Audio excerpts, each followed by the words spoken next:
Sebelum saya masuk ke dalam pembahasan materi, Bapak dan Ibu sekalian, saya selalu menghimbau kepada semua masyarakat Indonesia ini, terutama yang mungkin mengalami galau ya, karena tidak bisa mudik, kebetulan bisa mengikuti acara ini, ya moga-moga ini sekedar bisa semacam hiburan ataupun ya kita bersilaturahmi. Tetapi perlu kami ingatkan Bapak dan Ibu sekalian, karena negara tetangga kita, India, yang memiliki latar belakang budaya yang sangat kental dengan budaya Indonesia, dan sedang mengalami suatu kondisi yang luar biasa sampai mendapat sebutan tsunami dari COVID-19. Oleh karena itu saya mohon dengan segenap kerendahan hati, segenap hormat kami kepada siapapun yang terpaksa ini. Mungkin terpaksa karena sebenarnya himbauan tidak boleh mudik, tapi sudah terlanjur mudik atau dalam proses perjalanan atau berusaha menempuh untuk mudik. Oke, saya secara pribadi menghimbau kepada pribadi-pribadi yang kebetulan sudah sampai di tempat mudik tujuan. Mohon Bapak dan Ibu sekalian, jangan langsung kemudian ya katakanlah berinteraksi lah atau membaur ke dalam keluarga, tetapi lebih baik dulu periksa dulu lah di puskesmas setempat atau fasilitas-fasilitas kesehatan di tempat untuk melakukan pemeriksaan, melakukan screening. Silakan aja, mungkin yang paling cepat, yang mungkin juga harga terjangkau, menggunakan rapid test untuk antigen ya, untuk bisa diketahui posisi selama dalam perjalanan atau beberapa hari belakangan ini ya.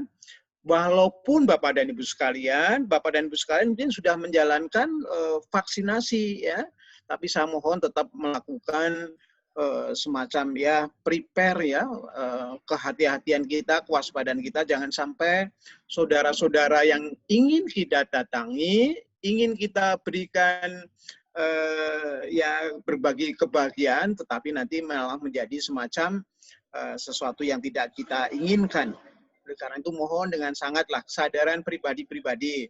Syukur-syukur nih kalau di tempat kami, Pak RT, Pak RW, kemudian saya bisa melakukan semacam ya inilah pendekatan dengan baik, itu bahkan kita menjemput pula. Jadi kita datangi kalau ada tamu baru dari beberapa wilayah, itu bahkan kita mohon untuk ya ke dinas kesehatan setempat, ya semuanya ke Vaskes lah ya, fasilitas kesehatan untuk diperiksa, supaya nantinya saat menjalankan silaturahmi, menjalankan kangen-kangenan, menjalankan ya semacam apa ya namanya, semacam seremoni sungkeman yang sangat-sangat mulia, sangat terhormat nih, karena kita memberikan takzim hormat kepada orang-orang yang kita tuakan, suasananya penuh dengan suasana nyaman dan aman gitu Bapak dan Ibu sekalian.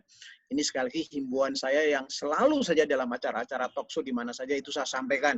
Ya, jadi kita memang semuanya lah ini berkeinginan sesegera mungkin yang namanya badai untuk masalah COVID ini segera bisa berlalu, sehingga kehidupan kita bisa normatif kembali, sehingga keutuhan kita untuk menjalankan kehidupan sosial bermasyarakat menjadi pulih kembali, kita tidak ada was-was, dan kita nyaman menjalani kehidupan. Oke, Bapak dan Ibu sekalian, tema pada siang hari ini tentang masalah kita melakukan evaluasi puasa kita ini memberikan manfaat tidak, karena banyak masukan-masukan ini dari sejawat dokter, ini terutama yang dari kota-kota besar ini. Ini kenapa kenaikan dari mereka-mereka yang bermasalah dengan pencernaan juga sangat dramatis nih. Kenaikannya sekitar 60%. Ini angka yang hampir rata-rata di beberapa kota besar, Bapak dan Ibu sekalian. Tentu saya merasakan satu yang prihatin ini. Bukankah puasa untuk batasan-batasan tertentu membantu mereka-mereka yang bermasalah dengan pencernaan ada suatu kesempatan cooling down gitu ya. Suasana untuk kita memperbaiki suasana kehidupan secara khusus, dalam arti bersama-sama memanfaatkan suatu momentum. Suasana puasa ini kan ada unsur-unsur yang sifatnya religius, ya, ini setidaknya secara spiritual menyejukkan hati. Hati yang sejuk akan berpengaruh pada kondisi secara utuh tubuh kita, ya, menjadi lebih nyaman, sehingga nantinya proses kesehatan itu lebih bisa mudah ditata kalau ada sesuatu hal, permasalahan-permasalahan yang mengganggu, apalagi hal-hal yang bersifat psikosomatik. Ini melanda dunia, Bapak dan Ibu sekalian. Bahkan WHO memiliki kekhawatiran yang cukup beralasan, ya, bahwa sekarang ini kasus-kasus depresi, stres, dan sebagainya, itu menempati ranking setelah kasus penyakit jantung koroner. Ini sangat memprihatinkan, dan itu tidak pilih-pilih, Bapak dan Ibu sekalian. Kondisi depresi itu dari bayi sampai kakek nenek itu bisa terjangkit, terjadi, dan ini sifatnya laten. Artinya laten, tersembunyi, dan sulit untuk ditangani kalau tidak berdasarkan satu kesadaran bersama, upaya untuk saling mendukung, upaya untuk ya saling bagaimana supaya persoalan-persoalan hal gangguan kesehatan ini bisa diatasi, ya, karena ini memang kembali lagi pasiennya pun atau orang yang terkena pun juga kadang-kadang susah untuk mendeskripsikan atau menyampaikan kepada dokternya atau mungkin orang yang bisa dianggap membantu, itu pun kadang susah, ya. Bahkan sesuatu yang sudah disebut bisa dideskripsikan dengan jelas, misalnya kasus GERD, ya, sama MAH, ini juga karena ini merupakan sesuatu sindroma, ya, karena hampir semua orang ngalamin. Nah, ini terkadang juga rumit, ya, penyelesaiannya. Oleh karena itu kita berupaya sedemikian rupanya, karena ini sudah dalam survei mengganggu sampai ke tingkat lebih dari 20% ya menurunnya produktivitas perorangan, itu salah satu disebabkan kasus adanya gangguan MAH maupun GERD ini. Jadi ini tentunya juga merupakan sesuatu keprihatinan, tidak hanya dalam masalah kesehatan secara sosial ke masyarakat, tapi juga secara sosial ekonomi juga ini mengganggu, ya, karena betul-betul sampai ke tingkatan tertentu, ya, ini cukup signifikan untuk kita pikirkan bersama. Oke, Bapak dan Ibu sekalian, saya step by step dan saya coba akan secara perlahan saya sampaikan. Moga-moga dalam waktu kira-kira 15-20 menit selesai. Kemudian nanti kita interaksi, tanya jawab yang akan lebih, suasana akan lebih dinamis, lebih hidup. Oke, Bapak dan Ibu sekalian, kita lebih lanjut. Nah, ini Bapak dan Ibu sekalian. Memang sini sesuatu fakta yang kita lihat dalam keseharian, terutama dari aktivitas-aktivitas yang masih melibatkan untuk kita melakukan upaya, ya tadi, upaya untuk melakukan semacam produktivitas tertentu. Karena kita menjalani puasa bukan berarti kita berhenti melakukan sesuatu aktiviti yang mendukung kehidupan kita. Bahkan diharapkan sebenarnya harus ada suatu motivasi untuk mengapresiasi kehidupan-kehidupan yang lain itu melalui kita menjalani puasa. Harusnya begitu. Tetapi ini mendapatkan suatu sorotan maupun juga kritikan dari para, ya, petinggi-petinggi tertentu yang dikaitkan dengan bagaimana untuk memantau performan dari masyarakat umum, ya, misalnya perusahaan-perusahaan, institusi tertentu, gitu, ya. Bahkan juga dunia pendidikan, walaupun sekarang dunia pendidikan ini masih orientasinya online. Kemudian beberapa industri, dari home industri sampai pabrikal industri, memang kegiatannya menurun, tetapi dengan adanya puasa ini kritikan juga masih berlangsung cukup intens, gitu, ya. Artinya itu bahkan saya menganggap menjadi stigma, jadi artinya suatu anggapan negatif. Artinya itu kalau orang berpuasa itu seolah-olah harus dimaafkan, gitu, ya, harus seolah permisif ketika melakukan penurunan dari, ya, produktivitas. Ini kan menurut saya semangatnya terbalik ini, gitu. Nah, karena itu Bapak dan Ibu sekalian, saya akan mencoba untuk mengurai beberapa stigma-stigma ini yang memang saya kira bukan stigma ya, ini adalah realitas gitu ya. Karena dari laporan dalam dunia kesehatan nih, para dokter gastrolog, para dokter internis melaporkan meningkatnya para pasien pada saat menjelang itu dimulailah dari minggu pertama, minggu kedua, minggu ketiga itu pasien-pasien yang berkaitan dengan masalah-masalah pencernaan itu meningkat. Kenapa ini? Kemudian juga begitu para industriawan gitu ya mengeluh menurun produktivitasnya dan seterusnya gitu ya. Bahkan dunia pendidikan pun juga demikian. Pada saat-saat masih dulu normal itu ketika puasa ya setelah ada sesuatu kondisi permisif gitu ya, semua kriteria begitu diturunkan ya seolah-olah supaya ini mengikuti suasana puasa. Pertanyaannya, bukankah ini suatu hal yang terbalik gitu dari tujuan kita berpuasa gitu ya? Oke, sekarang saya akan mencoba perlahan-lahan, tapi karena ini evaluasi berarti sesuatu yang kemarin kita lakukan, kita review sebentar gitu ya sebagai bentuk dari cara kita membandingkan Bapak dan Ibu sekalian. Oke, bahkan ini dari para ahli nutrisi juga mereka-mereka yang rajin mengikuti gym gitu ya, artinya gimnastik lah, semacam kayak olahraga-olahraga tertentu. Ini kenapa ini kok yang tadinya diusahakan yang obesitas juga harus menurun gitu ya, harusnya kan ada target-target tertentu. Mereka yang overweight atau badannya berlebih beratnya, badannya juga harus dikurangkan sedemikian rupa dalam puasa, tapi ternyata ini kok malah meningkat gitu ya, ini keluhan-keluhannya semacam itu. Ya oke deh, kita akan mencoba mengurai, tapi mengurainya ini dari analisis dulu ya, dalam artian karena ini merupakan suatu diskursus ya, suatu bentuk dari suatu pembahasan gitu ya. Oke, lanjut Bapak Ibu sekalian. Nah, karena puasa menyangkut masalah makan minum Bapak dan Ibu sekalian. Jadi kita lebih terkesan ini dengan adanya tadi pandangan-pandangan, kritikan-kritikan, kemudian juga semacam analisis-analisis ataupun wawasan bahkan keprihatinan. Ini berarti puasa ini masih orientasinya kepada masalah ya makan minum ya, yang terkesannya digeser saja atau ditunda waktu. Artinya apa?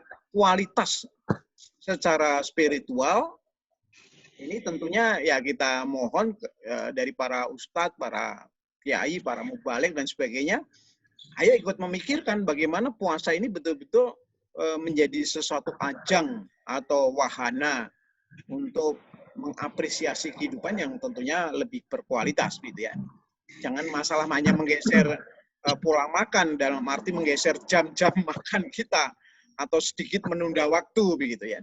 Tapi nanti akan kita coba kita uraikan secara lebih lebih orientatif gitu, bagaimana nanti kita memperbaiki ke depannya puasa itu lebih baik. Bahkan sebenarnya puasa ini memiliki suatu program follow up, tidak hanya dijalankan pada saat 1 tahun sekali pada bulan Ramadan. Sebenarnya pada hari-hari tertentu dengan puasa ini selain merupakan cara untuk kita melembutkan hati kita, memberikan sesuatu suasana empati secara aktual dalam kehidupan kita, itu juga merupakan suatu sarana untuk kesehatan ternyata. Misalnya puasa 1 minggu sekali atau 1 minggu 2 kali misalnya, itu semacam upaya untuk sebenarnya bagian dari cara menjaga kesehatan yang simple. Oke Bapak dan Ibu sekalian, kita lanjut dulu. Ya, kita dalam hal puasa ini sudah kita orientasikan secara ya melalui Zoom meeting gitu ya, karena memang kita punya keterbatasan suasana untuk kita saling berinteraksi di acara yang sifatnya offline nih. Kita sudah membahas ya tentunya kebersamaan kita dengan NG2 Kenkona nih Bapak Ibu sekalian. Ini supaya ada sesuatu kontekstual yang lebih terarah begitu ya. Kalau masalah tentunya secara kontekstualnya yang dibahas di masalah keagamaan, tapi ini kita akan mengintegrasikan bagaimana puasa bersama dengan NG2 Kenkona karena memiliki suatu kontekstual dan relevansi yang sangat. Oke, waktu itu belakang-belakang kemarin kita sudah membahas tentang bagaimana puasa meningkatkan stamina tubuh kita, bersama dengan NG2 Kenkuna, dan ini sangat gencar dari katakanlah sudah lebih dari 6 bulan yang lalu kita selalu berorientasi bagaimana yang namanya stamina atau imunitas tubuh ini menjadi andalan, cara kita membentengi, cara kita untuk menghindarkan kasus pandemi yang sangat ya tentunya mengkhawatirkan siapa aja, dan ini global dunia gitu ya.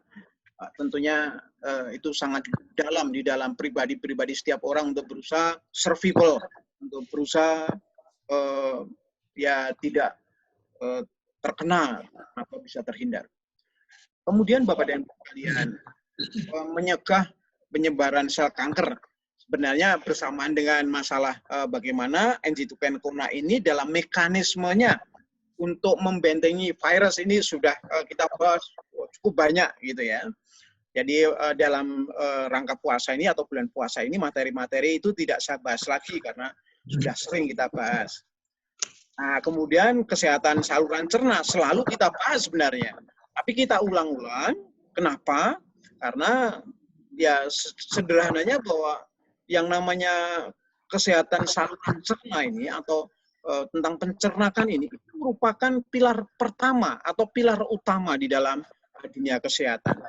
Jadi terus kita ulang, karena juga dinamika perkembangan mengenai masalah ini selalu mengikuti saja perkembangan dari industri-industri makanan, pola makanan, bahkan pola lifestyle, dan itu kan selalu dinamik, terus berubah, berkembang.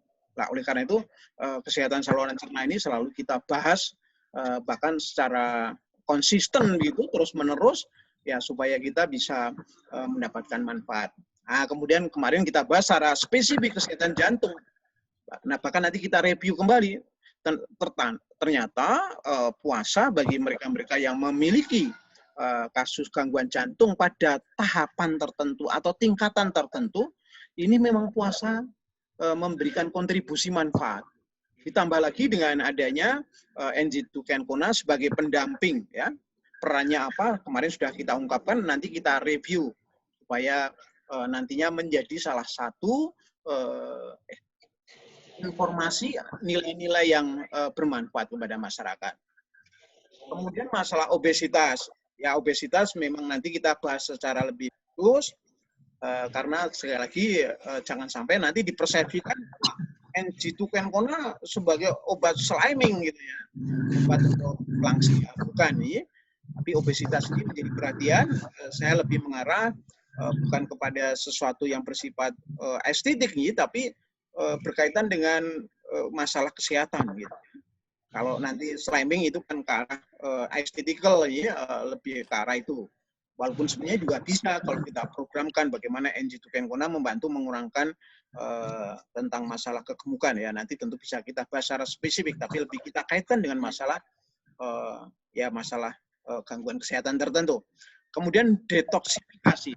Ini juga selalu menjadi suatu tema begitu. Kenapa? Karena Bapak dan Ibu sekalian, pengertian detoksifikasi juga akan berkembang seiring dengan pemahaman masyarakat umum terhadap sesuatu yang mengganggu di dalam kehidupan kesehatannya. Misalnya masalah polusi, ya. Polusi yang sekarang ini di kota-kota ini sudah sampai sedemikian rupa sehingga sebenarnya tingkat kelayakannya sudah ya patut untuk selalu kita terus kita pantau dan terus bahkan kita berikan semacam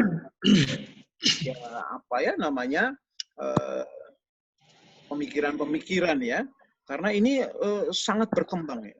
Contoh yang paling sederhana ya, pada masa era-era masyarakat luas kita, katakanlah ini di perkotaan ya, yang namanya AC pun masih orang jarang memasang, gitu ya. Ini masalah AC yang paling sederhana, yang selalu berkaitan dengan kehidupan keseharian, karena berkaitan dengan kenyamanan untuk seseorang bisa tidur, pesan mendapatkan bantuan oksigen, gitu kan. Tapi ini ternyata berkebalikan dengan ekspektasi kita. Ya.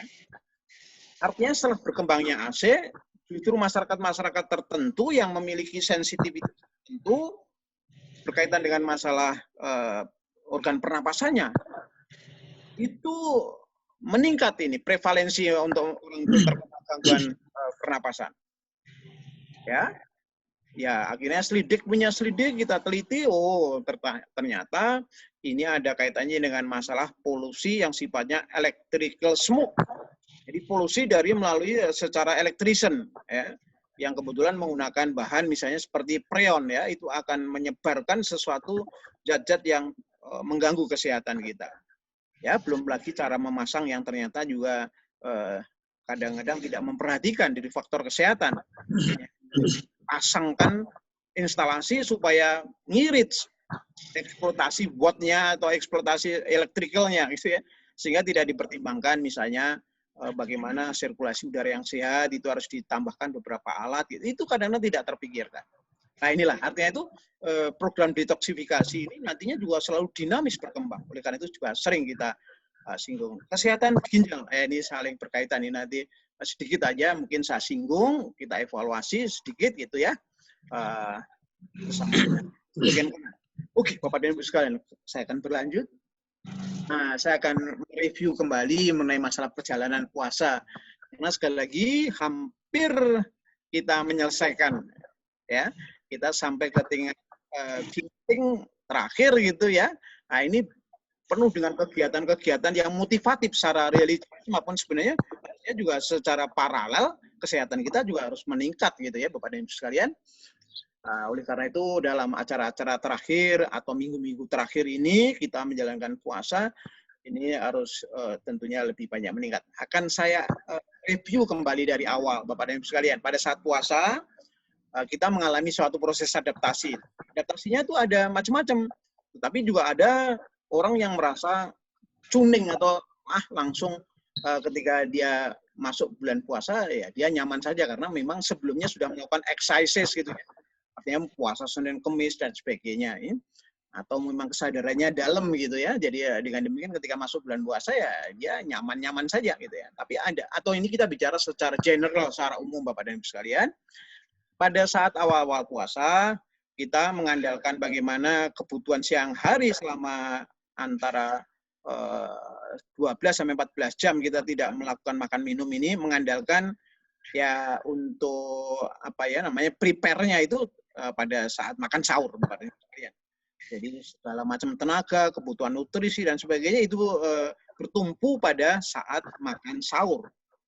Permasalahannya adalah sahur adalah jam-jam di mana orang dalam keadaan ngantuk ya. Itu merupakan sesuatu kondisi bioritme tubuh itu memang sedang dalam keadaan istirahat yang paling dalam sebenarnya. Tapi kita harus bangun lah. Oleh karena itu rasa ogah-ogahan, kemudian tingkat dari intensitas nafsu makan dan sebagainya itu sangat lemah gitu, sangat awalnya tentu sangat berkurang. Sehingga dalam hal ini dalam penelitian-penelitian pada sekitar orang yang menjalankan puasa awal jam 4 jam 5 sore kondisi dari insulin ini sangat menurun sehingga kadar glukosa di dalam darah atau dalam plasma juga sangat menurun. Sehingga dalam hal ini kondisi dari orang-orang yang menjalankan puasa pada tahap-tahap awal ini mengalami kondisi transisi yang tentu suasananya menjadikan perubahan. Di antaranya emosionalnya agak sedikit sensitif, artinya itu mudah marah, mudah tersinggung, suasana tidak nyaman, ya galau begitu ya. Bahkan juga begitu tidur pun susah kadang-kadang, apalagi kalau udah jam-jam masuk antara jam 4 gitu ya, itu dimulai sekitar jam 2 siang sebenarnya kondisi-kondisi semacam itu. Karena ini Bapak dan Ibu sekalian dari segi analisis kesehatan ya memang bisa dirunut, dilacak ya. Karena apa Bapak dan Ibu sekalian, yang namanya glukosa ya yang paling mudah nanti kita untuk kita jadikan parameter ya untuk melihat kondisi seseorang ketika dia turun. Ini semua bentuk energi yang bisa kita konservasikan ya, artinya bisa kita kumpulkan menjadi semacam ya olah kehidupan kita atau aktivitas kehidupan kita, itu sangat menurun Bapak. Itu artinya sejalan dengan kondisi glukosa. Apalagi yang namanya bagian dari otak kita ini. Ini konsistensi. Artinya itu kelangsungan yang rutin yang sangat itu sangat absolut ya. Artinya itu kalau sedikit saja kekurangan, sebutlah ya. Jadi kebutuhan energi ya, kebutuhan dari sirkulasi darah kita menuju kota itu proporsinya cukup tinggi, 20%. Berkurang saja kira-kira 5%. Ya, itu sudah menjadikan kondisi psikologis kita goyah gitu ya. Orang menjadi rasanya nggak nyaman gitu, ingin marah ya. Ingin apa ya, ya itu sebenarnya nafsu-nafsu primitif yang tidak bisa kita labeli, oh itu jelek, itu baik, oh tidak, Bapak dan Ibu sekalian.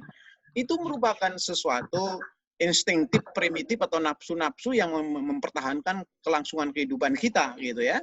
Jadi itu tidak bisa kita terjemahkan, kita labeli, oh itu baik atau buruk ya.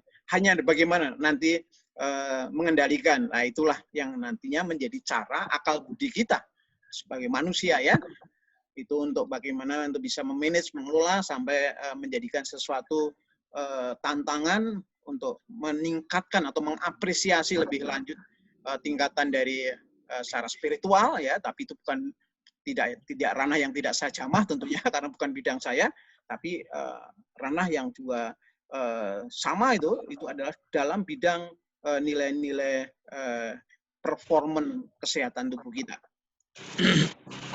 Ya, sebagai suatu cara untuk melakukan peningkatan kesehatan dengan cara yang unik gitu. Oke, Bapak dan Ibu sekalian, berlangsungnya waktu Bapak dan Ibu sekalian, itu ternyata tubuh kita pun juga sangat kompromis, ya artinya itu sangat mendukung. Itulah desain Tuhan begitu maha bijak dan maha agung kepintarannya begitu ya. Seiring berjalannya waktu, masing-masing orang berbeda ya, itu mungkin saya perkirakan masa adaptasi atau masa untuk kita menuju pada kestabilan secara normatif gitu ya. Artinya kita bisa puasa tapi bisa menjalani aktivitas seperti orang biasa gitu, atau orang yang maksudnya orang tidak melakukan puasa seperti umumnya gitu. Itu memerlukan waktu, ada yang 3 hari, bahkan ada yang sampai 7 hari. Oleh karena itu, kita kemarin melakukan penelitian. Karena ini masa-masa awal untuk kita bisa memberikan dukungan kepada masyarakat luas gitu ya, bersama dengan NGO Kenkona.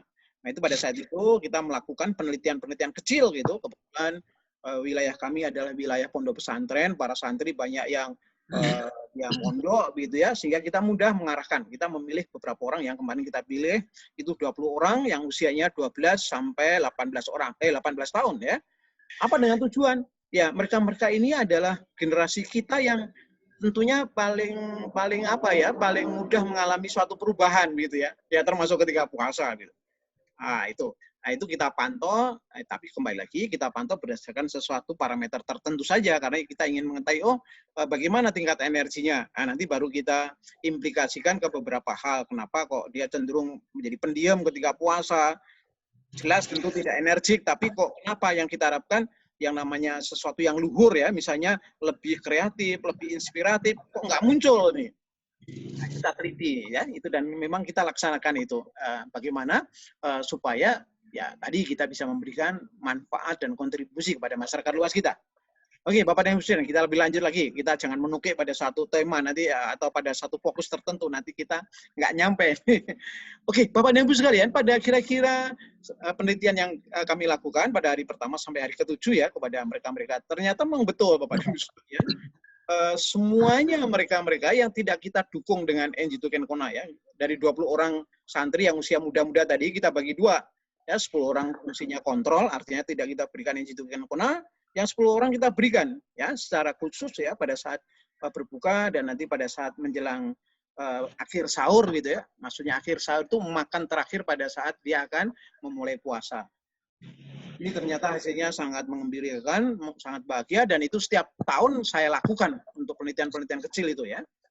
Supaya mendukung supaya kita ya tentunya kami ya dan IMM tentunya memberikan satu pelayanan ataupun sesuatu ya bentuk dari konsultasi yang lebih bagus dengan terus saja melakukan eksplorasi ya. Itu ternyata Bapak dan Ibu sekalian dari yang 10 yang tidak kita berikan NGO Kenkona dengan 10 yang kita berikan NGO Kenkona secara tersistematisasikan ya. Itu ternyata perbedaannya betul-betul signifikan, artinya itu sangat nyata ya. Mereka-mereka ini kita uji dari dengan parameter khusus ya, kita lihat glukosa pada saat jam 5 ya, jam 5 jam 4 ya, itu glukosa puasa karena memang puasa ya. Ini mereka yang kita dukung dari awal dengan NG2 Kona bisa kondisinya stabil. Dan betul juga kalau kita belum sampai ke tingkat kualitatif yang sifatnya sampai misalnya bagaimana emosional kita, bagaimana, karena kita belum melibatkan tim secara spesifik ya. Nanti mungkin tahun depan kita akan melibatkan para psikolog itu untuk meneliti pada hari-hari pertama adaptasi itu, terutama untuk anak-anak remaja kita yang merupakan suatu potensi besar ya untuk bagaimana kita memberikan muatan-muatan edukasi melalui puasa. Kita teliti lebih dalam. Tapi ini sekarang sederhana aja. Tapi ternyata mereka tidak mengalami semacam perubahan-perubahan yang katakanlah yang ekstrem terhadap kondisi dari performa fisiknya. Dalam arti kita tinjau dari kadar gula darahnya. Ini masih normatif ya. Artinya itu seperti orang dalam keadaan hampir seperti orang keadaan tidak berpuasa gitu ya. Ada anak-anak itu semua berpuasa penuh. Kita awasi karena makanannya pun juga kita atur melalui makanan catering. Jadi semua sama.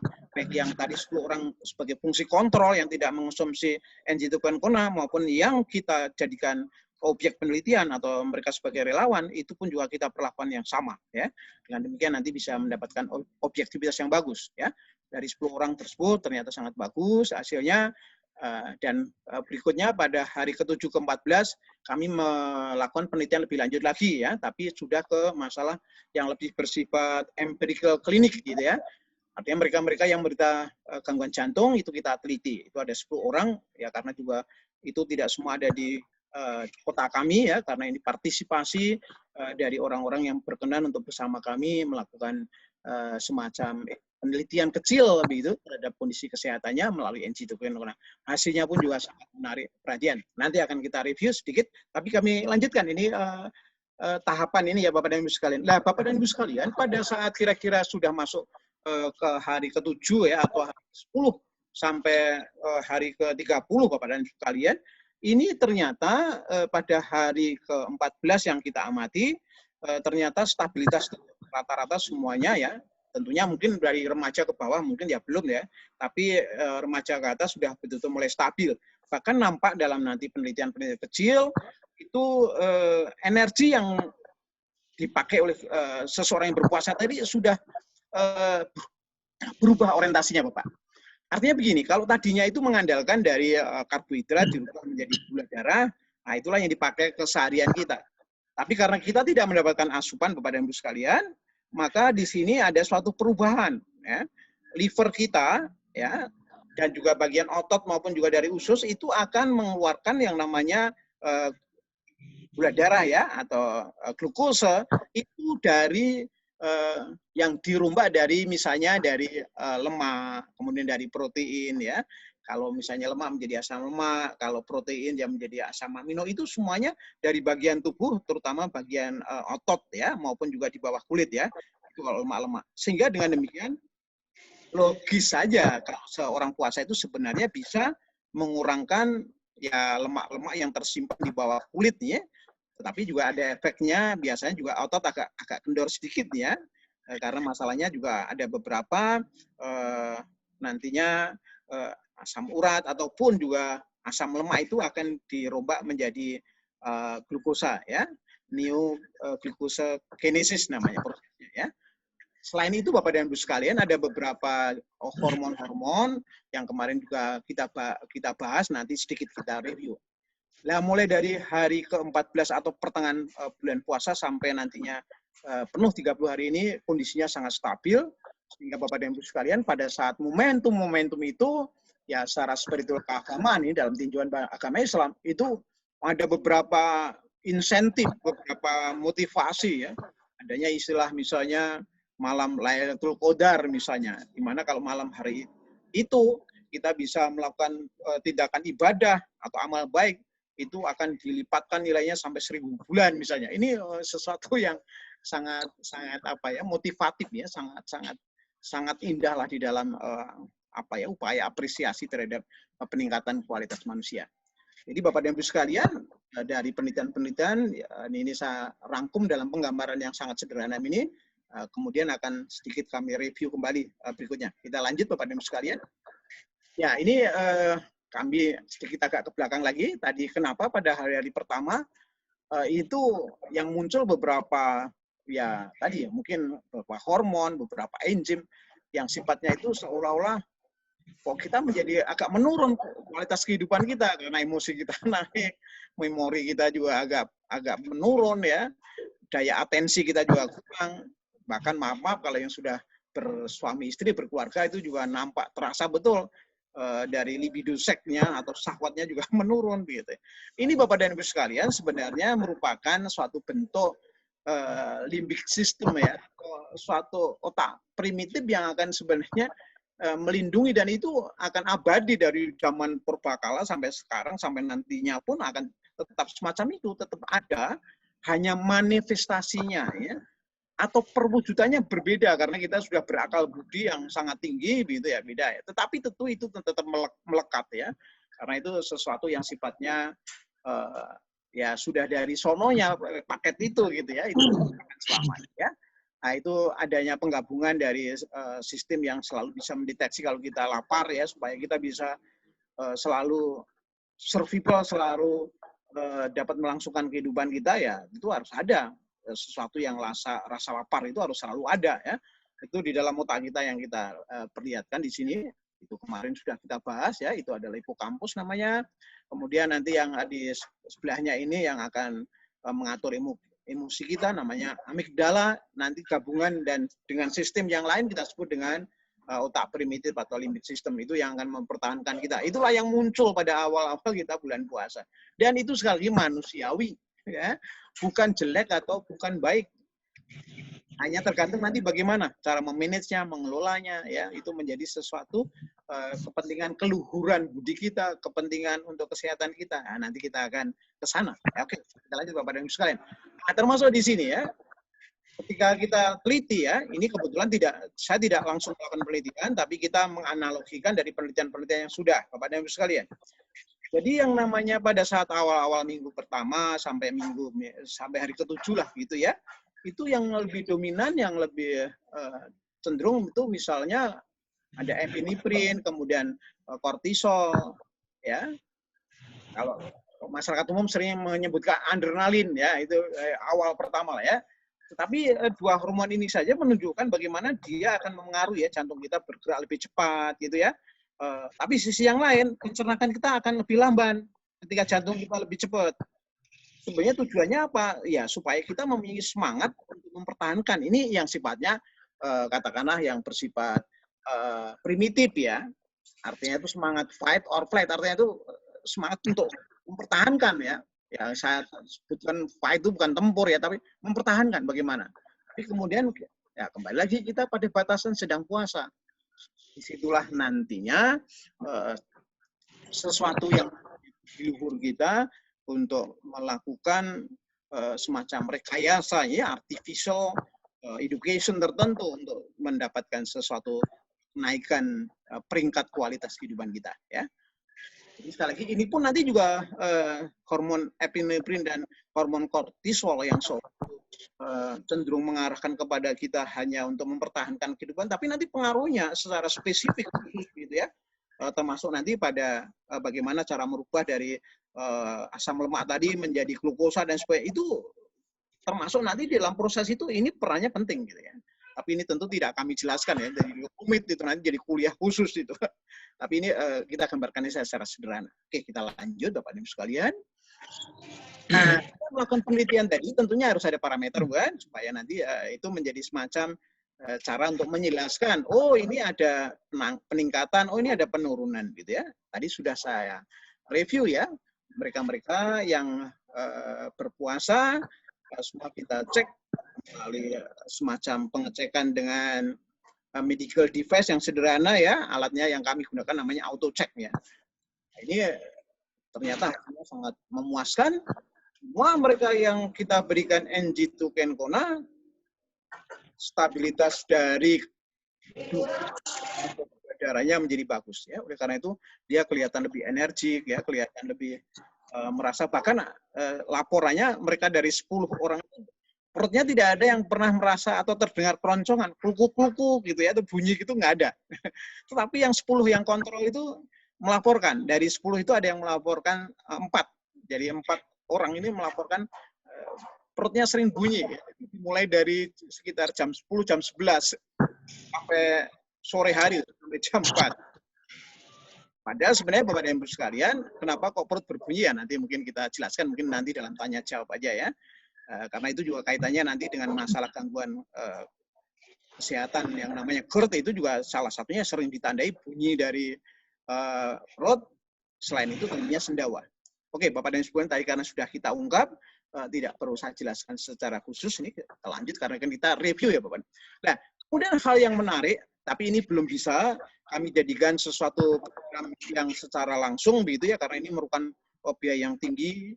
Pelatihan ini juga, maksud saya penelitian ini memerlukan metode-metode yang sangat rumit ya.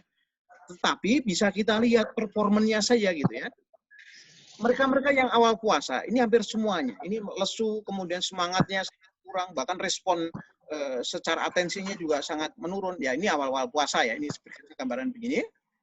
Nah, tetapi Bapak dan Ibu sekalian, ini kita teliti ya, ternyata dari beberapa, sekali lagi kami menggunakan data-data penelitian dari para ahli yang menggunakan institusi besar ya, dengan lab-lab besar. Ini ternyata apa Bapak dan Ibu sekalian, mereka yang berpuasa, khususnya yang sudah lewat hari ke-7 ini hormon serotoninnya meningkat. Apa ini hormon serotonin dalam sistem otak kita?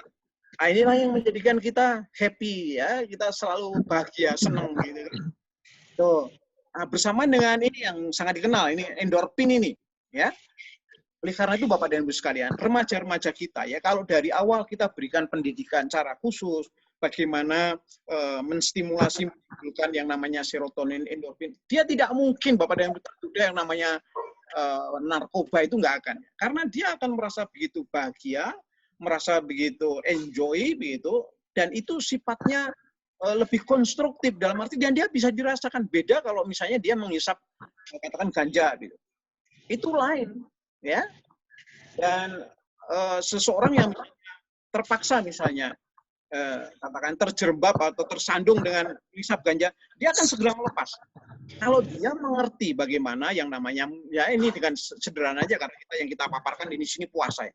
Oh, puasa itu ternyata bisa memberikan kebahagiaan, munculnya serotonin dan endorfin. Nah, ini bagaimana caranya mengekspos, nah inilah yang selalu saya tawarkan kepada pendidikan-pendidikan di pondok pesantren dan sebagainya. Ini saya tawarkan supaya apa?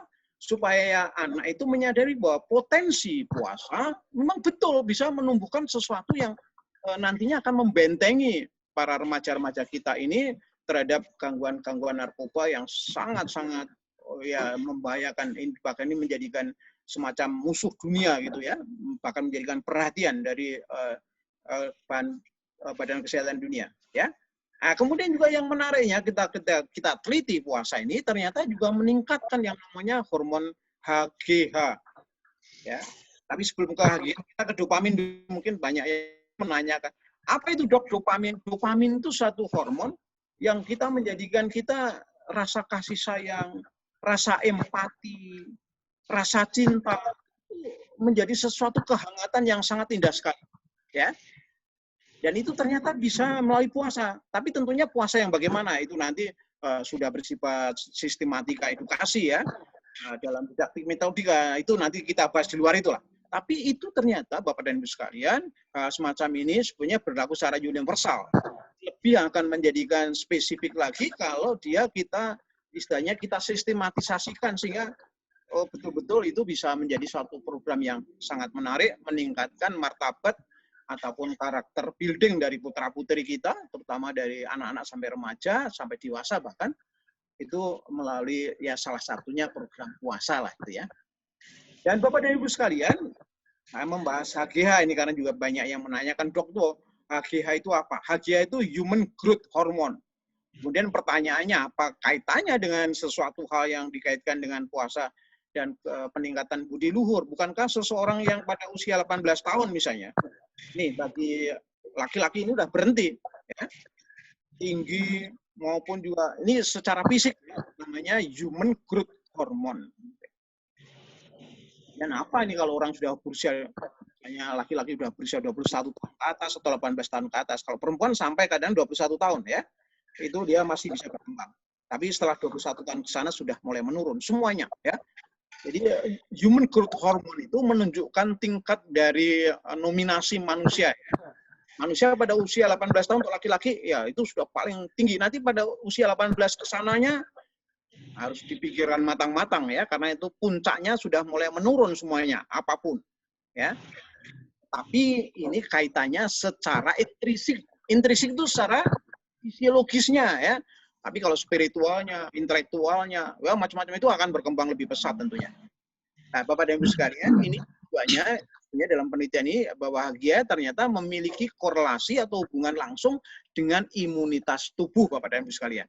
Jadi pada saat semacam ini sangat penting sehingga kami bisa mengambil kesimpulan puasa-puasa pada tahapan tertentu dari hari ke-7 mungkin atau ada yang sampai ke hari ke-14 yang kesananya itu sudah mencapai tingkatan terjadi semacam detoksifikasi secara natural ya.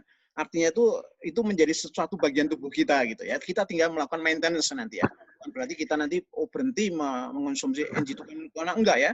Tapi bagaimana cara memaintenance-nya. Mungkin kebugaran fisik mulai terbentuk ya, mental juga demikian. Itu berlangsung secara alamiah. Nah, kemudian mengenai masalah ginjal ini juga ternyata puasa itu walaupun beberapa ahli kedokteran itu juga mengungkapkan puasa itu memiliki efek yang sifatnya negatif gitu. Tetapi beberapa hal yang negatif itu tentunya kalau mereka dalam awal puasa memang sudah ada komorbid atau penyakit-penyakit lain yang dimana dokter tidak memperhatikan atau yang bersangkutan tidak konsultasi dulu dengan ahli kesehatan atau dokter sehingga puasanya memberikan kesan jelek atau memberikan kesan negatif terhadap ginjal. Tapi kalau secara normatif, Bapak dan Ibu sekalian, ternyata terjadi peningkatan dari penelitian-penelitian sederhana ya. Itu dari urin yang kita teliti, ini melalui suatu penelitian yang memang juga agak rumit di laboratorium, tingkat osmosisnya, jumlahnya ya, ini dalam mililiter ini untuk setiap 1 kilogram air dalam tubuh kita ini bisa terjadi osmosis, artinya itu dia bisa ditapis, disaring itu 1.000 sampai 12.000 mili ya. Itu artinya kondisi yang bagus ya, maksimal. Ini terjadi pada orang-orang yang berpuasa gitu ya. Tapi tentunya sekali lagi ya kita bicaranya orang yang memang dari awal puasa itu memang layak lah ya. Layaknya ini kan perlu adanya suatu penentuan ya atau istilahnya diagnosis dari dokter. Karena dokter yang memberikan pernyataan jelek ini mereka-mereka yang tidak menggunakan kriteria pada awal puasanya gitu. Karena masalahnya karena saya wajib aja pokoknya puasa gitu. Mereka yang memiliki masalah sebelumnya memang terjadi itu bisa mempengaruhi ginjal jelek. Itulah pentingnya bahwa dunia kesehatan itu masuk dalam ranah bulan puasa untuk mengawal dari awal bahkan sampai akhir. Ya, oke kita lanjut Bapak dan Ibu sekalian. Kemarin kita sudah melakukan itu ya. Wah, orang yang memiliki gangguan penyakit jantung sampai sekian ribu sekian. Tapi kami hanya mengambil sampel aja ya, sampel supaya apa? Menunjukkan, oh ini loh salah satu parameter yang kita pakai. Kemudian ini apa? Produknya ada yang untuk menjadikan solusi. Jadi sifatnya pragmatis lah ya. Kita tidak hanya ngomong doang gitu, tidak hanya berteori-teori gitu ya, tapi kita tunjukkan ya. Sekali lagi saya terima kasih kepada 10 orang yang di luar Tasikmalaya yang mengikuti program saya ini. Kemarin kita lakukan penelitian dari hari ke-7 sampai hari ke-14 ya. Hasilnya menarik ini ya. Mereka ketika mendapatkan fasilitas untuk melakukan pemeriksaan EKG ya, elektrokardiogram, artinya detak jantungnya ya melalui grafisnya, semuanya grafisnya sangat bagus ya dari 10 orang itu. Di Bapak dan Ibu ya. Ini berkat mereka konsisten mengonsumsi NG2 pada saat bulan puasa. Ya. Nanti penjelasan atau implikasinya lebih jauh nanti kita jelaskan pada tanya jawab mungkin ya. Oke, kita lanjut Bapak dan Ibu sekalian. Mereka Bapak dan Ibu sekalian, kita lanjut ini. Ini juga setiap laboratorium yang di tingkat daerah pun ada, nah itu kita siapkan fasilitas itu Bapak dan Ibu sekalian untuk memeriksa apa? Gula darahnya secara komplit ya, tapi yang lebih kita pantau tentang kondisi HDL-nya. HDL apa? Sebenarnya sudah kita jelaskan kemarin ya. Semua indikasi yang untuk peningkatan dari kondisi perbaikan ya, perbaikan dalam arti meringankan penyakitnya gitu, itu terbukti secara signifikan dari 10 orang tersebut ya. dari HDL-nya, angkanya semuanya bagus-bagus dan sebagainya. Ini tidak saya ulang lagi karena nanti terlalu lama gitu ya. Nanti lebih baik tanya jawab. Oke. Karena kemarin sudah kita bahas. Kita lanjut Bapak dan Ibu. Nah, kriteria yang kita kemarin juga sudah kita jelaskan kenapa kok kita hanya mengambil beberapa aja, tetapi ini saya kira juga kita kaitannya dengan dana ya Bapak dan Ibu sekalian. Ini kan penelitian mandiri kayak gini harganya cukup, biayanya cukup mahal ya. Dan kita harus memperhatikan, dan oleh karena itu saya mengucapkan terima kasih kepada di luar daerah dan sejawat dokter yang membantu kami untuk kepentingan masyarakat umum, dan ini tentunya sangat saya hormati, sangat saya hargai. Moga-moga tahun depan kita lebih meningkat lagi penelitiannya sehingga kita bisa banyak memberikan informasi kesehatan kepada masyarakat luas secara simpel dan terjangkau. Oke, kita lanjut Bapak dan Ibu sekalian. Nah, ini mungkin kemarin yang belum kita bahas. Ini karena banyak pertanyaan juga, Dok. Ternyata kok beberapa orang yang tadinya migrain, misalnya begitu ya, vertigo, setelah puasa bersama dengan NG-Token karena kok baik gitu. Tapi ada yang malah tambah parah gitu ya. Ini persepsi mereka ya, kan ini yang konsultasi gitu. Sekarang akan saya berikan gambaran ya, kenapa kadang-kadang ada seseorang yang tadinya itu peningnya levelnya pening level 3 setelah mengonsumsi NG-Token kok menjadi 5, Dok. Nah, kenapa? Itu nanti akan saya berikan semacam apa ya, penjelasan secara lebih utuh begitu ya, sehingga nanti dipahamkan gitu ya. Ini akan saya menjelaskan dulu tentang Alzheimer. Alzheimer itu apa Bapak dan Ibu sekalian? Nah, ini akan saya jelaskan secara grafis nih. Alzheimer itu kalau di Indonesia rata-rata atau umumnya dipahamkan sebagai wah itu penyakit degeneratif, penyakit tua umum gitu. Kan itu pikun. Padahal sebenarnya tidak Bapak dan Ibu sekalian. Bagi negara-negara maju, dan ini menjadi ukuran. Kalau orang-orang itu merasa sesuatu Alzheimer ini menjadi sesuatu ancaman yang luar biasa, berarti orang tersebut memiliki suatu kualitas, suatu nilai-nilai yang kepengen dipertahankan sampai akhir hayatnya. Jangan sampai nanti menjelang finish kehidupannya, artinya pada saat dia lanjut usia, dia ternyata menjadi maaf orang pikun, orang yang melupakan segala, kan bahkan ngaco kehidupannya. Ini kan sesuatu yang tragedi ending namanya, gitu kan. Kita maunya semua manusia kan happy ending. Dan ini penyakit semacam ini untuk negara-negara yang maju dan berkembang sangat ditakutkan. Apa saja ini? Dan bagaimana nanti NG-Token bisa membantu solusinya? Ya, oke Bapak dan Ibu sekalian. Saya berikan cara yang sederhana untuk memahami. Ya, oke, saya menggunakan rancangan umur 50 karena walaupun sekarang masih muda pun orang usia 40 tahun sudah terkena namanya kepikunan Alzheimer ini ya. Ini penyakit ini sangat populer sekali ketika seorang presiden yang sangat terkenal dari negara adidaya, yaitu Amerika Serikat, yang namanya Ronald Reagan, yang ganteng itu, yang dulu mantan bintang film, itu ketika beliau sudah pensiun, selain terkena post-power syndrome, beliau juga mengalami gangguan Alzheimer, sehingga sangat memalukan pada saat di bandara beliau ke toilet, dia tidak bisa mengancingkan resletingnya ya. Pada saat dia di bandara John F. Kennedy itu ya, kejadiannya itu juga sangat humoris tapi sekaligus memperingatkan dunia. Betapa orang yang hebat luar biasanya semacam itu, bila tidak memperhatikan kesehatan secara holistik ini pada akhir hidupnya menjadi sesuatu olok-olok begitu ya. Bukannya sesuatu kehidupan yang monumental, tapi olok-olok. Ini sangat ditakutkan oleh siapapun ya. Sebenarnya, bayangkan aja Bapak dan Ibu sekalian, orang yang tadinya sangat terhormat begitu ya, tapi ketika pada menjelang akhir hayatnya, dia lupa siapa dirinya. Dia nggak bisa menyebutkan namanya, apalagi mengenali orang lain ya. Oke, saya akan memulai ini Bapak dan Ibu sekalian, ini grafisnya ini. Ini perhatikan Bapak di sini pada usia 50 orang mulai mengalami pelupa, tapi pengertian pelupa bukan pelupa yang seperti kita lakukan keseharian ya, itu yang bersifat regulatif, itu pelupa normal aja yang selalu mengikuti kehidupan manusia. Karena kalau kita tidak diberikan sifat pelupa, kita baru berumur 1 minggu mungkin pada saat kita mulai mengenal ya tentang dunia pengetahuan ya, cognitive kita itu mulai tumbuh gitu ya. Anggaplah kira-kira pada saat umur 9 tahun. Kalau semua hal itu langsung bisa masuk ke dalam ingatan, tidak bisa terhapus, tidak bisa dilupakan, ya kita udah overloaded, kita gila Bapak Ibu sekalian pada saat umur 8 tahun, 9 tahun. Oleh karena itu ada pengertian alam bawah sadar. Nah, ini tidak kita bahas lah. Pokoknya kita normatif aja ya, tidak pembahasan yang mendalam ya. Oke, sekarang jadi pada saat pertama mengalami pelupa, tapi pelupanya sudah ya namanya secara klinis artinya apa? Pelupanya itu sudah meresahkan. Nah, nanti terbukti pada saat dia meningkat, bertambahnya usia jadi 50 atau 52 tahun, terjadi yang namanya amnesia untreated. Apa ini? Dia lupa sesuatu yang baru aja ya disampaikan ya atau dikemukakan. Misal contoh nih, baru aja makan. Ini baru 1 jam dia marah-marah, katanya dia nggak disiapkan makanan gitu ya. Nah, ini kan terjadi pada orang-orang lansia itu ya. Sering kan begitu kan? Nah, ini tanda-tanda keparahannya mulai meningkat ini ya.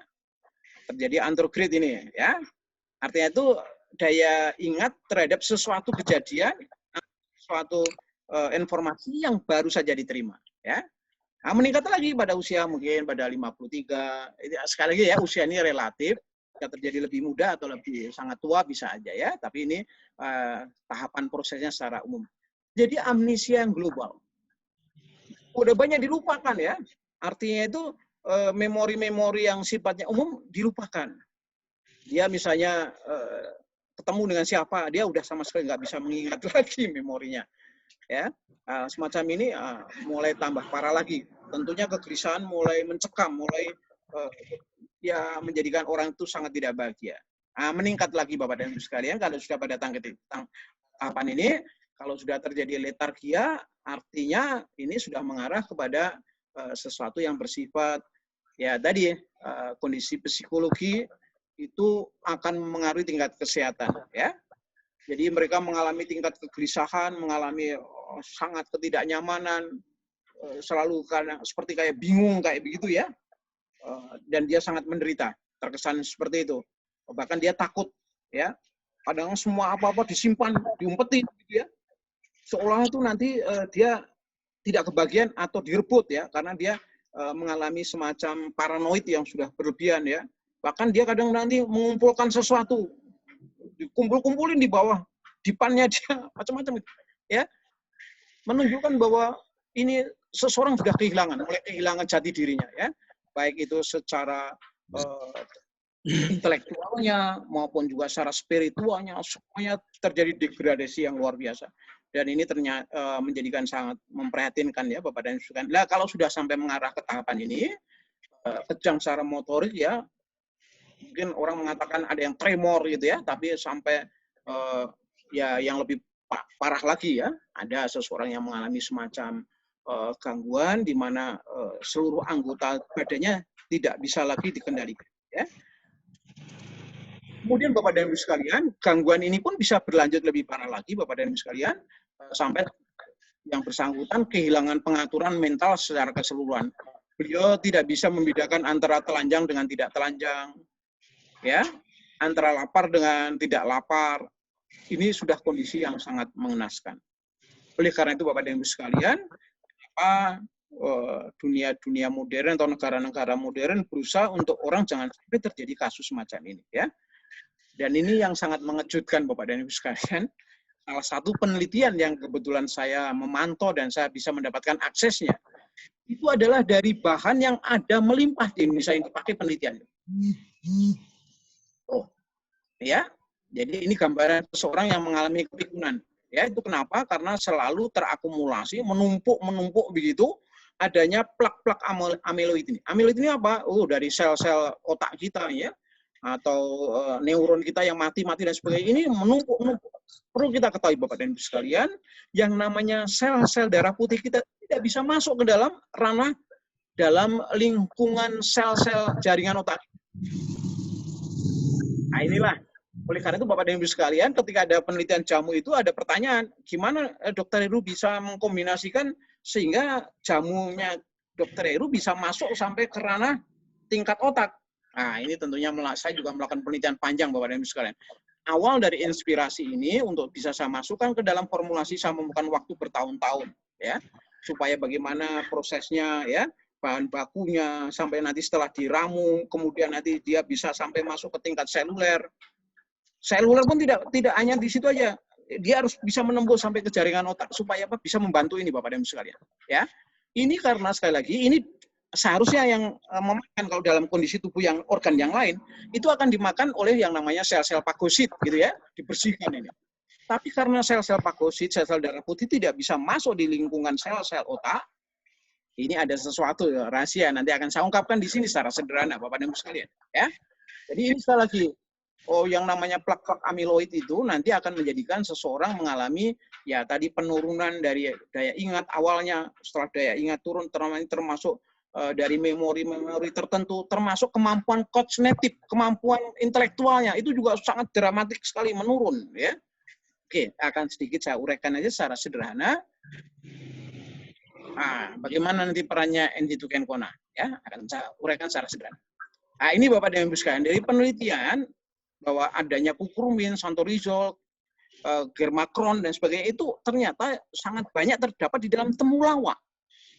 Di Indonesia temulawak dikenal sebagai untuk anti hepatitis ya. Belakangan juga diteliti sebagai cara untuk membantu supaya ya ini kanker atau apapun itu tidak terjadi metastasi atau berkembang gitu ya. Tetapi Bapak dan Ibu sekalian, penelitian ini sangat jarang bisa diakses ya, tapi alhamdulillah saya bisa mendapatkan data-datanya ya bahwa ternyata plak amiloid ini yang ini ya bersama dengan NG2-kencona ini betul-betul bisa dikurangkan ya. Memang alat untuk saya menggunakan parameter datanya memang masih sangat rumit ya karena penelitian ini memerlukan biaya sangat mahal dan hanya laboratorium besar ya, laboratorium yang besar aja yang bisa melakukan ya. Jadi kadang-kadang saya nebeng aja gitu ya dengan teman-teman yang baik gitu. Oke, Bapak dan Ibu sekalian. Jadi luar biasa bahwa ternyata temulawak kita kemudian dicampurkan atau dikombinasi dengan berbagai macam kombinasi tadi ini bisa mengurangkan ya sampai tingkat tertentu yang namanya neuritis plaque yang menyebabkan orang pada senewen, saraf, ya linglung dan sebagainya itu akan bisa dikurangkan ya. Jadi dia bisa untuk menurunkan ya atau ya kemampuan saraf yang tadi sudah mulai tergerus begitu ya, itu sedikit-sedikit bisa ditambal lah, bisa di recovery pada tingkatan tertentu ya.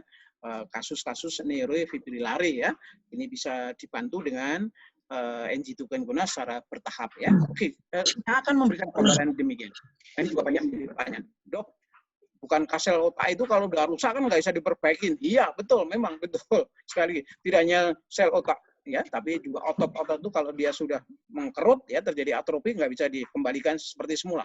Ya, oleh karena itu harus hati-hati kalau orang terkena stroke dan sebagainya, harus selalu terus mempertahankan ya supaya terjadi nantinya ya proses recovery ya, walaupun tidak bisa 100%, tapi jangan sampai terjadi kelumpuhan. Ini saya berikan gambaran gitu. Bapak dan Ibu sekalian, bahkan para dokter pun kadang-kadang nggak paham ini ya, tapi oke, saya akan menjelaskan secara sederhana, Bapak dan Ibu sekalian. Ini adalah gambaran sel-sel otak kita yang sangat rumit, yang jumlahnya miliar-miliaran ya. Ini terjadi suatu transmisi, karena kerjanya satu dengan yang lain harus saling berhubungan gitu ya. Sedemikian rupa sehingga nanti satu dengan yang lain bisa membentuk satu kesatuan informasi, nantinya orang menjadi pengetahuan-pengetahuan yang selalu meningkat berkembang ya. Ini adalah sel otaknya atau neuron. Nah, kemudian ini neuroglia. Ini yang sering kadang-kadang kita nggak kenal. Ya, neuroglia itu sebenarnya merupakan suatu supporting, dukungan. Ya, bentuk-bentuknya mirip dengan sel saraf. Bahkan jumlahnya, Bapak dan Ibu, yang namanya neuroglia ini jauh lebih banyak ya. 10 kali lipat lebih, bahkan lebih ya. Tergantung dari bagaimana orang itu mengasah, mengembangkan. Saya berikan gambaran. Kalau gambar ini rumit ya. Nanti saya menjelaskan cara kerjanya agak susah ya. Saya bentukkan sistematiknya seperti ini adalah yang tadi yang namanya neuroglia tadi ya, ada beberapa ini tadi, ini sel saraf pusatnya. Di sini dikelilingi tadi neuroglia tadi. Karena itu jumlahnya itu 10 sampai 50 kali lipat lebih ya, tergantung dari cara bagaimana kita mengasah. Karena ini berkembangnya ada tergantung daripada cara kita mengasah dan kita belajar dan kita memasukkan unsur nutrisi ke dalam otak kita. Ya, Bapak dan Ibu sekalian. Nah, ini tadi yang neuroglia dulu ada 4 macam ya, minimal ada 4 macam. Itu namanya ada mikroglia ini, yang seperti ini. Ini tugasnya tadi memakan dari sisa-sisa dari sel-sel otak kita yang sudah aus, sudah jadi bangkai. Nah, itu, ya.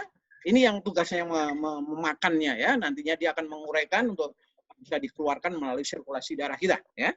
Nah, kemudian juga ada yang nantinya membackup nantinya untuk menjadi seolah-olah itu menjadi semacam pengganti atau substitusi daripada neuron atau sel otak kita. Nah, ini namanya astrosit nih. Ya, nanti dia akan menggantikan. Nah, kemudian bentuk lain oligodendrosit itu nanti akan membentuk ini akson. Ini namanya akson, Bapak dan Ibu sekalian. Ini adalah apa ya namanya kayak semacam cumi itu ya, kayak jalur-jalur tangan-tangannya. Itu bisa panjang ya. Salah satu sel yang paling panjang itu sel-sel otak kita ya, sampai ada lebih 1 meter ya.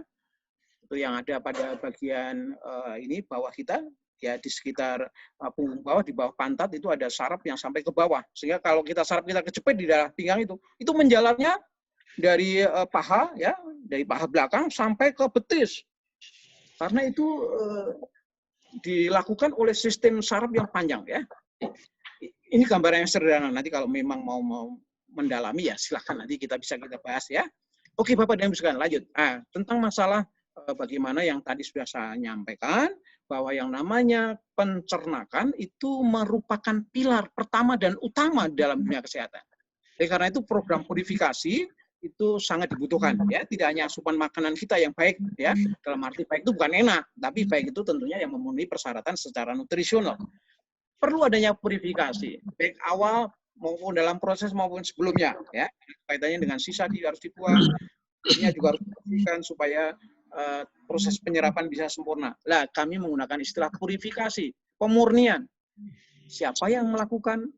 Yang paling simpel disederhana kita bersama dengan NG2 Kona ini bisa satu, dia melakukan detoksifikasi. Ya, artinya toksin-toksin yang saya masukkan toksin itu misalnya ya, berlebihannya micin, berlebihannya garam, berlebihannya bahan pengawet, berlebihannya bahan pewarna dan sebagainya ya, itu harus disingkirkan, harus dipisahkan, dan itu melalui bantuan NG2 Kona secara simpel ini bisa dilakukan ya, namanya proses detoksifikasi. Termasuk Bapak dan Ibu sekalian yang sangat penting adalah sisa-sisa obat kita. Karena kita orang manusia modern tidak bisa terlepas dari obat-obat kimia. Ya. Ini ternyata Bapak dan Ibu sekalian, sisanya itu tidak bisa dicerna oleh tubuh, akhirnya dia banyak ya, dia mondok, ngekos di ginjal, di liver, ya bahkan ada yang di otak kita ya. Beberapa senyawa tertentu itu kadang-kadang dia residunya atau sisanya bisa nempel sampai di otak ya. Termasuk di antara racun-racun beneran. Zaman dulu kan masyarakat kita itu kan nggak mungkin bisa melepaskan yang namanya insektisida ya. Kami waktu masih tahun-tahun 70-an itu dengan alat-alat sederhana ya, itu kita sudah bisa mendetek ya, mengetahui ya melalui otopsi itu bahwa ternyata yang namanya racun-racun insektisida itu Bapak Ibu sekalian, selain ada pada air susu ibu ya, melalui tentunya makanan nasi beras ya, itu ternyata juga ketika para petani yang melakukan penyemprotan ketika mayat beliau itu kita otopsi Bapak dan Ibu sekalian, itu sampai mengganggunya nempelnya itu di otak ya. Termasuk juga anak-anak kecil yang terkena polusi dari semprotan dari insektisida ketika para petani kita melakukan upaya penyemprotan insektisida ya. Nah, kemudian efektivitas nutrisi ya, tentunya melalui penyerapan. Ini perlu dibantu Bapak dan Ibu sekalian. Nanti cerita khusus sebenarnya sudah kita ungkapkan, tapi nanti lain waktu bisa kita review kembali ya. Metabolisme ya, paling sederhananya gambarannya kemarin kita gambarkan dengan kelancaran peredaran darah kita ya. Karena metabolisme tubuh kita berjalan dengan baik ya. Ini yang sederhana aja kita review. Bapak dan Ibu sekalian. Nah, ini kasus MA ini karena paling banyak, itu akan sedikit lah saya ungkap. Ini akan saya berikan gambaran. Bapak dan Ibu sekalian, baik dokter ataupun Anda ini ya, ketika gangguan MAH ya, MAH itu bahasa Belanda. Kalau bahasa Inggrisnya kan bowel ya, artinya itu ya sederhananya lambung gitu ya. Ini kalau ada gangguan lambung, ini langsung Bapak dan Ibu sekalian, terutama mereka-mereka yang ini dari anak-anak, kalau anak sih belum, umumnya remaja ya, remaja sampai tua-tua itu kalau ada gangguan perut langsung dia ke warung mencari, kalau dalam dunia kedokteran namanya antasid ya. Ini isinya ya beberapa sebenarnya isinya itu hanya ini semacam mineral tertentu ya, seperti kalsium, magnesium. Untuk apa? Menetralkan asam lambung atau mengurangkan ya tingkat dari keasaman lambung. Nih, gambarannya semacam itu, ya. Ya, oleh karena nanti ketika reaksi obatnya selesai, kemudian mungkin juga ada antibiotiknya kalau sudah sampai terjadi semacam peradangan gitu, ya kambuh lagi. Nah, bagaimana Bapak dan Ibu sekalian? Sekarang opsinya kalau kita opsi yang untuk N-Gitukencona ini Bapak dan Ibu sekalian, selain membantu untuk menetralkan atau menurunkan dari keasaman lambung ini, keasaman asam lambung, ini dia juga membantu kalau terjadi iritasi, dia tidak sekedar menyembuhkan atau menetralkan dari rasa nyerinya aja, ya, tidak bersifat simptomatik, dia akan membantu untuk proses bagaimana menyumbat adanya luka, ya, misalnya terjadi semacam ulcer, ya, namanya ulcer peptida, artinya itu adanya borok di sini. Bagaimana proses dia membantu untuk menyembuhkan, ya. Itu kemarin sebenarnya sudah kita uraikan, bahkan tahapan-tahapan prosesnya tidak saya ulang Bapak dan Ibu sekalian. Tapi di sini saya hanya memberikan sesuatu gambaran. Kenapa misalnya seseorang yang konsultasi kepada saya nih misalnya, dok, saya puasa boleh nggak? Karena saya ada gangguan mah. Nah, tentunya di sini pasien atau para customer kita berikan penjelasan, ya. Sakitnya sampai tingkat di mana? Kalau sakit, ya ini saya berikan gambaran Bapak dan Ibu, ini saya gambarkan seperti ini ya. Kalau perut kembung, ada gas di lambung, perut terasa berat, ya, tidak bisa buang angin, sampai kira-kira agak perih ya, melilit. Tapi kalau ya, batasannya di sini, tengah-tengahnya, ya. Kalau sudah mulai agak perih melilit berulang-ulang sampai keringat dingin, pusing, nah ini tentunya saya minta betul-betul dikonfirmasi dengan adanya diagnosa dokter gastrolog atau dokter spesialis penyakit dalam, ya, dengan melalui semacam fasilitas ini endoskopi ataupun laparoskopi ataupun mungkin kolonoskopi akan diketahui ini luka atau dan sebagainya, ya. Nah, nanti kita akan memudahkan nih minumnya N-Gitukencona gini-gini ya sampai yang nantinya ini kita bisa layak puasa, ya. Jadi saya mengistilahkan ya, kalau emahnya sampai ke tingkat organis ya, terjadi luka, terjadi peradangan yang berat, memang tentunya saya menyarankan jangan puasa dulu, ya, diobati dulu, direcovery dulu, ya. Tapi kembali lagi, oleh karena itu jangan hanya sekedar ya nyomot obat di warung. Memang seketika itu hanya dalam waktu kira-kira 1 jam 2 jam kelihatan nyaman ya, karena terjadi netralisasi dari asam lambungnya tadi ke tingkat tertentu ya Bapak dan Ibu, karena tingkat asam lambung ini bisa ya mengerikan Bapak dan Ibu sekalian. Ini asam lambung di sini ini itu bisa 1,5 sampai 3 pH-nya. Artinya tuh kalau logam masuk di sini ini bisa lumer nih Bapak dan Ibu sekalian ya. Oleh karena itu kalau ada luka sedikit dan sebagainya itu rasanya bukan main sakitnya ya. Oleh karena itu harus ada upaya. Lah ini lagi kelebihan dari N-Gitukencona, dia bisa melapisi dari lapisan mukosa yang paling dalam ini Bapak dan Ibu sekalian ya. Supaya apa? Dia tidak terpapar langsung dengan asam yang sangat keras itu ya. Asam klorida ini ya atau asam lambung. Nah, ini dilapiskan. Dan dia membantu secara konsisten gitu ya, supaya jonjot-jonjot atau bagian dari paling dalam dari lapisan di dalam lambung ini kita mendapatkan semacam mukus ya, mukus itu kayak lendir begitu yang melapisi sehingga nanti dia tidak mudah terkena atau terpapar atau teriritasi oleh asam lambung yang sangat agresif ya, sangat korosif istilahnya. Mungkin artinya itu dia bisa membuat ini kalau luka bisa bolong ini. Dan ini akibatnya bisa fatal, bahkan menuju kematian ya Bapak dan Ibu sekalian. Oke, jadi saya tidak terlalu lama-lama untuk meninjau, tapi ini karena permasalahan yang paling banyak nanti akan saya singgung lagi.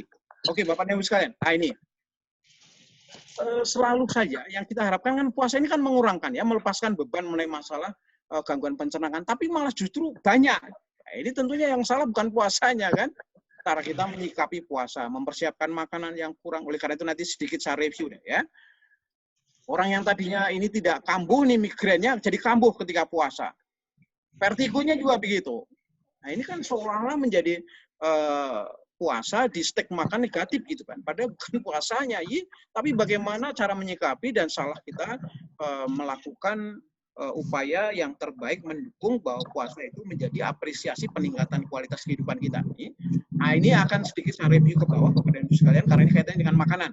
Penjelasannya sederhana Bapak dan Ibu sekalian. N-Gitukencona itu membantu ya bagaimana memecahkan gelembung-gelembung yang ada di dalam proses mencernakan ya.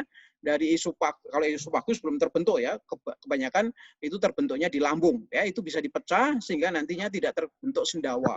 Karena itu Bapak dan Ibu sekalian, salah satu tanda yang paling mudah ditandai adalah ketika seseorang mengonsumsi N-Gitukencona dengan baik ya, yang memiliki gangguan penyakit GERD maupun penyakit mah yang parah, dia tidak pernah mengalami yang namanya sendawa.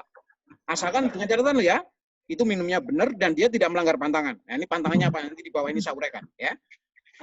Karena Bapak dan Ibu sekalian, ribuan ya, bahkan jutaan orang penderita MAH ini sangat atau selalu dia mengalami semacam kegalauan, was-was ya, karena berobat ke sana, berobatnya gonta ganti dokter nggak sembuh-sembuh ya. Nantinya kita akan bantu, tapi tentunya dengan konsultasi dan juga edukasi ya, pendidikan yang benar supaya nanti dia terlepas dari masa gangguan lambung atau MAH ini yang sangat menjengkelkan ya. Dan hampir kalau kita mereview ya, atau istilahnya menseleksi dari 10 orang itu 8 orang dia pasti akan mengalami masalah seperti ini. Bahkan yang 2 itu karena dia mungkin kebal atau mungkin dia orangnya cuek aja ya, dia tidak memberikan jawaban yang akurat ya. Itu menunjukkan betapa yang namanya kasus lambung ini hampir semua orang mengalami. Oke, lanjut Bapak dan Ibu sekalian. Ini akan saya breakdown karena penting ya untuk mengingat supaya nanti Bapak dan Ibu sekalian mengevaluasi apakah puasa saya ini banyak melanggar atau banyak ceroboh. Ini kita di sini kita perhatikan di sini Bapak dan Ibu sekalian. Ini Bapak dan Ibu sekalian yang kasus GERD ini ya, atau reflux ini, atau ini di sini makanan yang sudah menjadi pasta di sini naik lagi bersama dengan gas gitu ya, naik karena di sini ada sphincter ya. Jadi ada sphincter, ada klep yang namanya klep esophagus di sini ya. Ini sangat dipengaruhi oleh makanan ya, selain juga suasana rileks ya. Orang yang kondisi psikologis depresi dan sebagainya ini mudah kendor Bapak dan Ibu sekalian. Makanan apa aja ini? Perhatikan Bapak dan Ibu sekalian.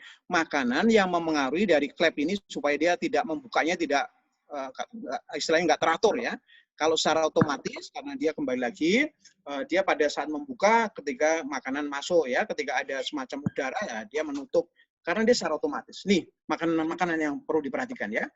Minuman keras ya, coklat, kemudian gorengan, makanan tinggi lemak.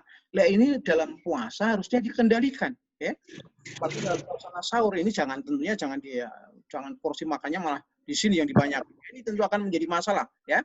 Pada siang harinya ya atau pagi harinya sudah terasa ya. Anda akan mengalami sendawa ya, kemudian setelah itu Anda merasakan tidak nyaman. Nah, kemudian kita breakdown lebih lanjut Bapak dan Ibu sekalian. Nah, ini sekarang makanan yang memicu gas itu apa aja? Nah, ini mohon ya terutama ibu-ibu ya, khususnya yang punya perhatian secara khusus. Coba misalnya buah-buah nanas, durian, ini semuanya mohon dikurangkan ya. Kalau perlu dalam puasa ya diminimalkan, diganti dengan bentuk-bentuk sayuran yang lain ya, supaya ini menjadikan puasa kita lebih bagus. Bapak dan Ibu sekalian, mereka-mereka yang terhadap produk-produk susu ya, ini yang sering mengalami alergi dan sebagainya. Ini mohon ini juga perhatikan, ini dihindarkan ini ya, supaya puasa Bapak dan Ibu sekalian akan membaik ya. Nih, semacam ini ya. Sekali lagi, ini yang memicu terbentuknya gas. Gas itu nanti kalau dia sering naik ya, sampai akhirnya mempengaruhi berulang kali, ini bisa terjadi dari iritasi sampai infeksi, nanti akhirnya kalau berulang itu berjam menjadi kanker ya. Sangat terkenal sekali adanya kasus kanker nasofaring, itu selalu diawali kasus-kasus semacam ini ya. Adanya gas yang naik bersama dengan cairan asam lambung ya, mengiritasi berulang gitu ya. Akhirnya nanti akan terjadi kasus semacam keganasan ya atau kanker. Oke, kita lanjut Bapak dan Ibu sekalian. Ini Bapak dan Ibu sekalian juga mohon diperhatikan ini. Minuman alkohol, sekali lagi minuman alkohol, kemudian kopi, apalagi kopi yang dengan gula. Kopinya pun juga kopi yang mungkin tidak murni ya, kopi yang sudah dicampur macam-macam begitu ya. Kemudian juga jeruk yang asam, ini juga akan mempengaruhi asam lambung Anda akan naik ya. Mohon diperhatikan ini, mohon dihindarkan. Kalau minum kopi ya misalnya saya perlu segar dok, gitu menjelang sahur misalnya, menjelang akhir sahur misalnya kepingin minum kopi. Boleh, tapi kopinya jangan pakai gula ya, dan kopinya kalau bisa kopi murni, itu pun juga dibatasi minimal ya ini bukan minimal, maksimal lah gitu ya. Gelas gitu aja ya dalam keadaan hangat. Ya, itu akan membantu segar pada saat Anda menjalankan tugas pada pagi hari. Oke, kita lanjut Pak. Ini kemudian makanan apa yang menunda pengosongan lambung ini? Maksudnya apa? Nanti saya jelaskan ini kenapa kok bicara tentang masalah pengosongan lambung ya. Ini semua makanan yang berlemak tinggi, santan ya, goreng-gorengan ya, kue tart dan sebagainya. Ini mohon dikurangkan. Bukannya tidak boleh ya, tapi diminimalisirkan pada saat puasa ya. Nah, ini kenapa kita berikan semacam peringatan, karena ini kaitannya dengan masalah pengosongan lambung tadi. Apa sih pengaruh? Ini Bapak dan Ibu sekalian, ini saya buatkan grafis, ini saya langsung copy aja, mungkin tidak begitu jelas, tapi saya jelaskan ya. Proses makanan di lambung itu kira 4 jam ya, nanti diusus halus untuk penyerapan dan sebagainya itu kira-kira juga antara 3 sampai 4 jam ya. Anggaplah totalnya 8 jam setiap kali kita makan. Nah ini kita makan kan 3 kali, ini normatif tidak puasa ini. Jadi hampir sepanjang kehidupan kita, sepanjang detik itu yang namanya pencernaan selalu dibebani berat ya. Belum makanan-makanan yang mungkin menurut Anda lezat tapi menurut pencernaan itu bermasalah ya, seperti fast food, seperti makanan-makanan yang berlebihan micinnya itu mungkin enak di mulut Anda ya, tapi di pencernaan menjadi siksaan. Hidra seumur hidup Bapak dan Ibu sekalian kalau tidak melakukan puasa, itu artinya bahkan lebih dari 24 jam itu yang namanya pencernaan kita selalu diseksa gitu ya, karena pola makan Anda yang kurang baik dan sebagainya. Nah ini Bapak dan Ibu sekalian, kita puasa ada masa jeda istirahat ya kira-kira 8 jam. Bukan istirahat berhenti maksud saya Bapak dan Ibu. Ringan, kerjanya ringan ya, karena puasa itu makanannya terseleksi dengan baik, dipilih yang baik ya, sehingga betul-betul meningkatkan kualitas kesehatan. Ini yang saya maksud tadi mengosongkan lambung tadi. Ya, karena urutannya begini Bapak dan Ibu sekalian, makanan yang paling cepat kekosongan dari lambung itu karbohidrat, ya, itu cepat.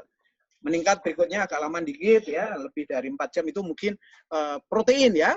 Protein itu juga agak susah. Tapi yang paling lama adalah lemak ya. Lemak itu paling lama. Oleh karena itu kadang-kadang pesan, dok kan biar cepat kenyang, bisa maksudnya lama kenyangnya, ya kita jangan berpikir di situ, harus mempertimbangkan kerjanya. Kalau berat kenyang, ya itu nanti tidak sehat ya. Kita harus moderat lah, memilih yang tengah-tengah untuk keperluan kelangsungan hidup itu nyaman dan sehat. Oke, kita lanjut Bapak dan sekalian. Nah, ini makanan yang memicu luka di lambung, ini mau diperhatikan ini ya. Di satu sisi memang dia akan memicu untuk luka, tapi sisi yang lain dia juga akan menjadikan semangat ya, atau tes kita menjadi lebih apa ya, lebih wow gitu lah ya. Oleh karena itu seneng ya, orang makan cuka, makan cabai, makan ini apa namanya bumbu-bumbu yang berlebihan ini, karena di mulut kita sedemikian. Nah ini yang tentunya kalau menjadi sesuatu habit kemudian menjadi menyandu atau mengadiksi lah, ini yang berbahaya ya. Kita bisa sewaktu-waktu walaupun dalam keadaan kurang sehat pun kita nekat untuk melakukan makan kayak gitu. Akhirnya nanti kita sakit ya. Karena itu mohon jangan sampai, oke Anda menyenangi boleh, tapi jangan sampai menyandu, mengadiksi dengan makanan. Karena juga makanan ini sebenarnya bagus ya. Cabai itu ada terkenal senyawa kapsikumnya itu menjadi cara untuk membantu luka cepat sembuh, membantu proses pencernaan lebih bagus dan sebagainya.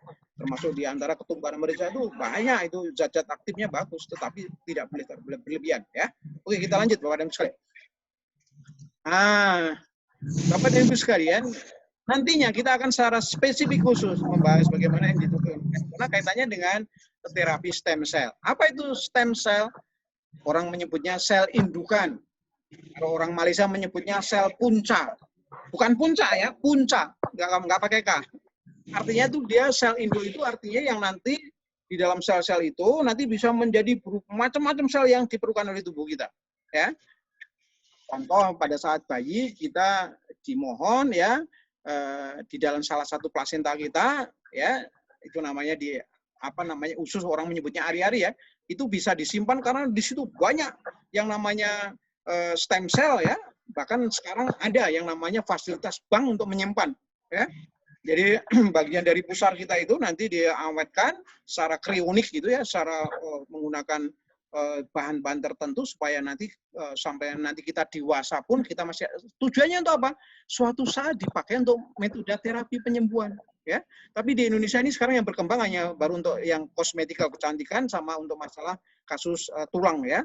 Itu sudah mulai berkembang, tapi kita terlalu jauh ketinggalan Bapak dan Ibu sekalian ya. Nah ini NG2Kencona memiliki peran untuk hanya sebagai pendorong gitu ya. Dari nutrisi yang lengkap, melalui sistem regenerasi sel yang bagus, kita akan lebih awet muda ya. Dan nanti penelitian-penelitian mungkin akan berlanjut. Oke, Bapak dan Ibu sekalian, sebagai orientasi mengenai masalah evaluasi secara sederhana tentang puasa kita, saya tentunya akan saya tutup. Hanya saya ingin mencoba Bapak dan Ibu sekalian untuk senyum bersama.